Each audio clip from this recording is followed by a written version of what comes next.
नमस्कार, सोनाली किचनमध्ये आपलं स्वागत आहे। आपण आज करणार आहे खोबऱ्याच्या बर्फ्या।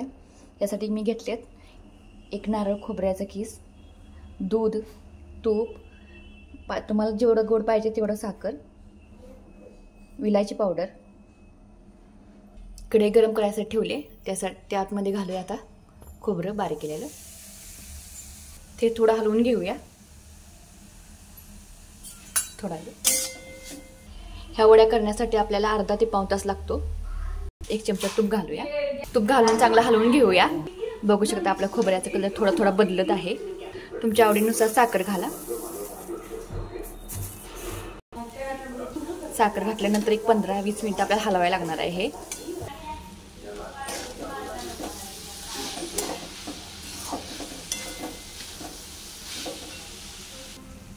बघू शकताय आपल्या बर्फीचा गोळा होत आहे, असा म्हणजे तयार होत आहे।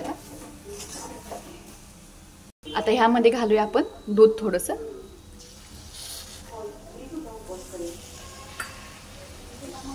आणि 5 ते 10 मिनिटं आपण चांगलं हलवून घेऊया। हे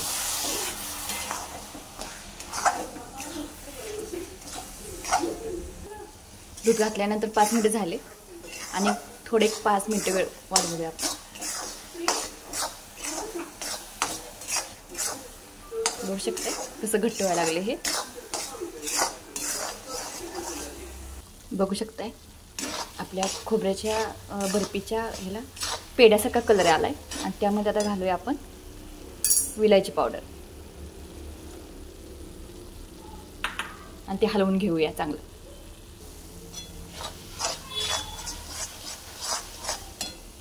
बघू शकता आपल्या वड्याचं खोबऱ्याच्या वड्याचं सगळं झालंय। आपलं एकदम गोळा व्हायला लागलाय व्यवस्थित। आता हे आपण ताटामध्ये काढून घ्यायचं आहे। बघू शकताय कसं वड्यासारखं दिसतंय। आता हे काढून घेऊया ताटात। या ताटाला तूप लावून घेतले।